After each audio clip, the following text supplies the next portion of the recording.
네, 안녕하십니까. 저는 서울회생법원의 이석준 판사라고 합니다. 여기서 설명드릴 동영상은 법인 파산 절차에 대한 것인데요.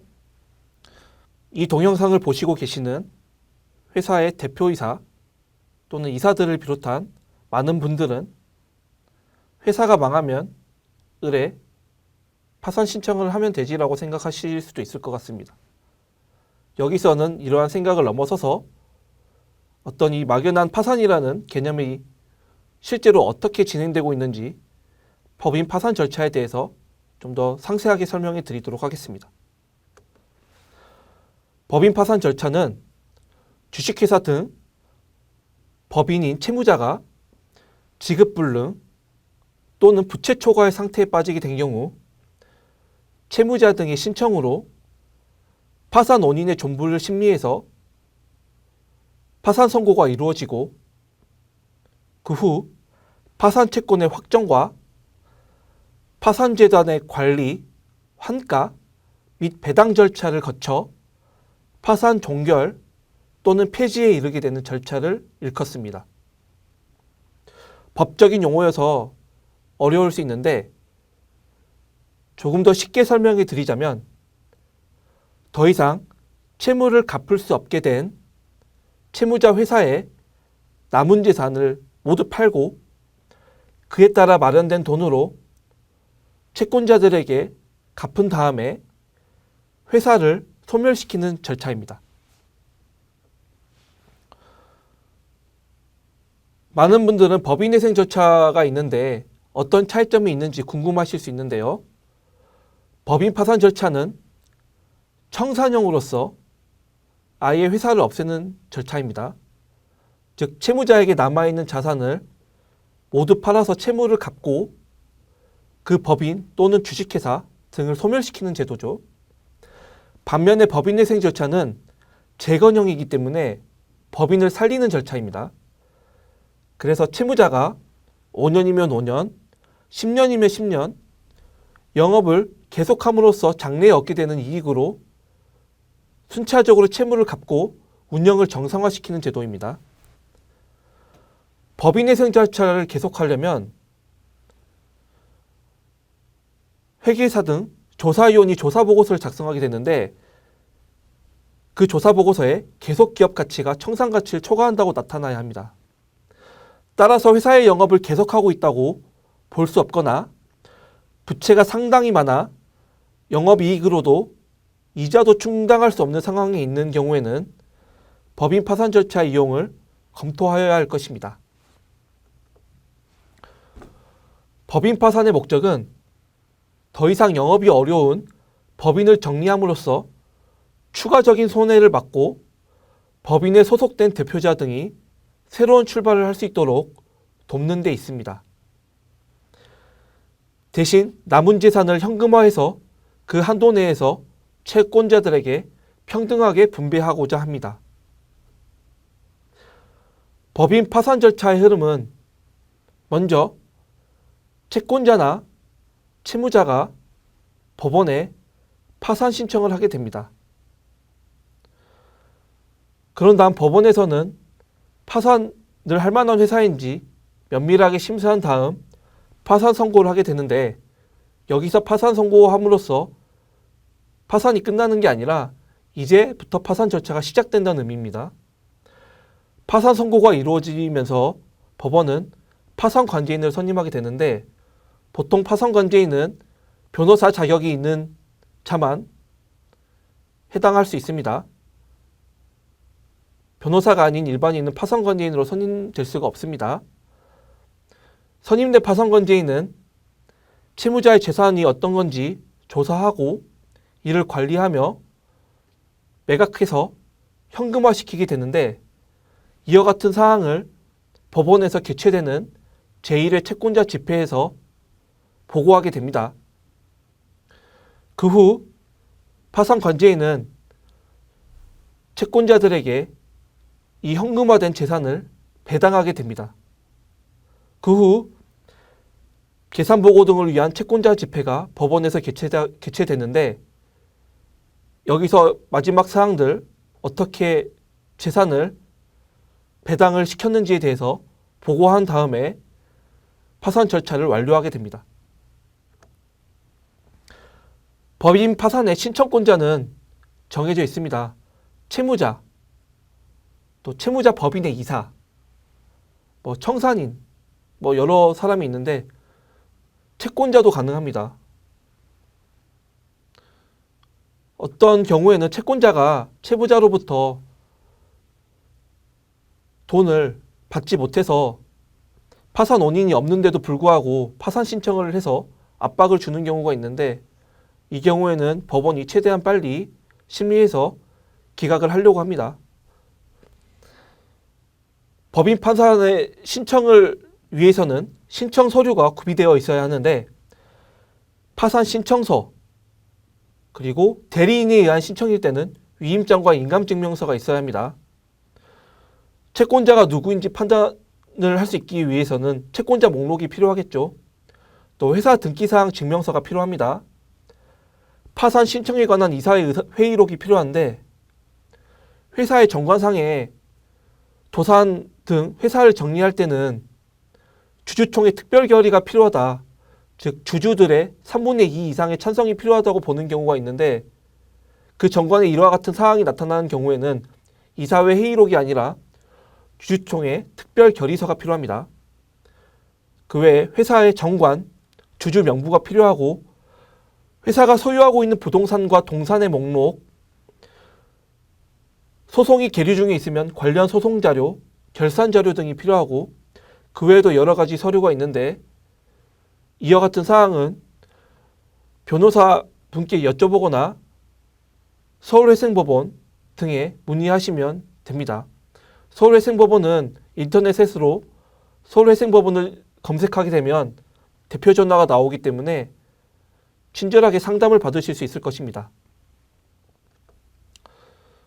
채권자가 신청인인 경우를 설명드렸는데, 앞서 든 서류 외에도 채권자가 채무자에 대한 채권의 존부와 파산 원인 사실을 소명하여야 하기 때문에 채권의 존재에 관한 소명자료, 예를 들어 어음, 수표, 계약서 등, 그리고 채무자의 지급정지 사실에 관한 소명자료, 예를 들어 부도 처리된 어음수표, 은행 거래정지 처분, 증명서 등을 발급받아서 별도로 첨부하여야 합니다. 다만 이러한 경우에는 채무자 회사의 파산 신청에 관한 이사회 회의록이나 주주총회 특별결의서를 요하지는 않습니다. 채무자는 전국의 모든 법원에 법인 파산 신청을 할 수 있는 것은 아니고, 채권자도 마찬가지죠. 이런 채권자와 채무자가 법인 파산 신청을 할 수 있는 법원을 따로 정해 놓았는데, 그것을 관할이라고 합니다. 원칙적으로는 채무자 법인의 주소지나 영업소가 있는 법원에 신청이 가능합니다. 만약 회사가 서울 강동구에 소재한다, 그러면 서울 전역은 서울회생법원의 관할이기 때문에 서울회생법원에 제기할 수 있고요. 서귀포시에 소재한다, 제주지방법원에 제기할 수 있습니다. 회사가 강원도 원주시에 소재하면 춘천지방법원에 신청할 수 있습니다. 이러한 관할은 좀 어려운 편인데 변호사나 서울회생법원에 문의하시면 됩니다. 예외적으로 500억 원 이상의 채무인 경우, 이제 이와 같이 채무액이 굉장히 많거나 또 채권자 수가 굉장히 많은 경우가 있는데, 이 경우에는 서울회생법원에도 제기할 수 있으므로 참조하시면 됩니다. 이와 같은 사항들을 이제 심의해서 법원에서는 파산 선고 여부를 결정하게 되는데, 법원이 파산 선고를 하게 되면 그 법인의 재산에 대해서 채권자들이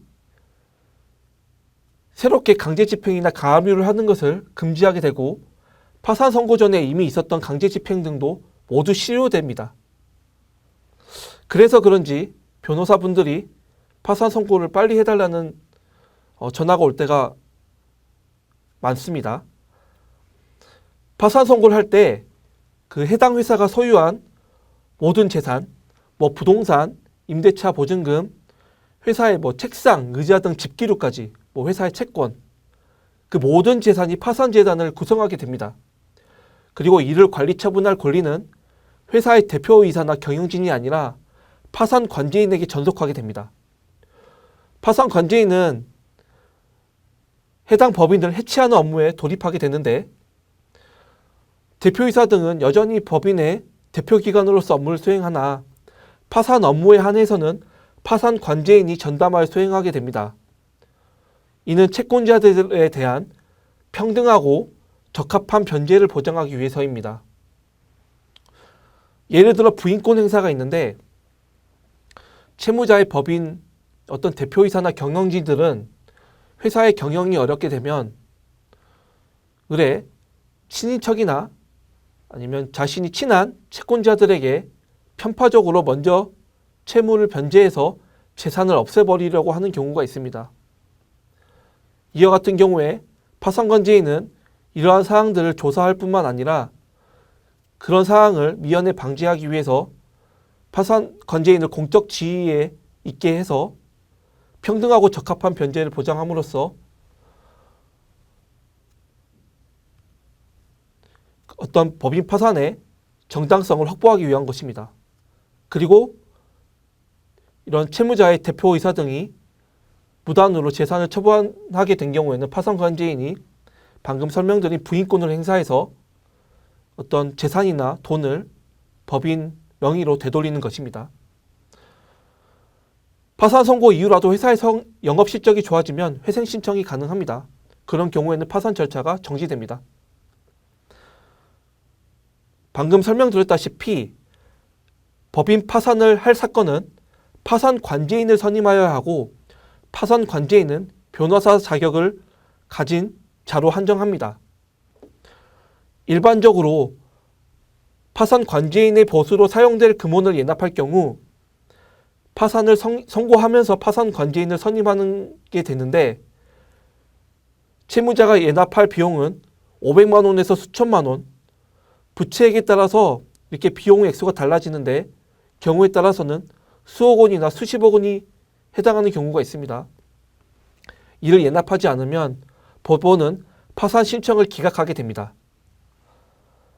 파산 관제인의 지위와 역할은 채무자 재산을 점유하고 관리하게 되고, 재산을 환가에서 현금화시키고, 채권을 조사한 다음에 환가된 재산을 채권자들에게 변제하게 됩니다.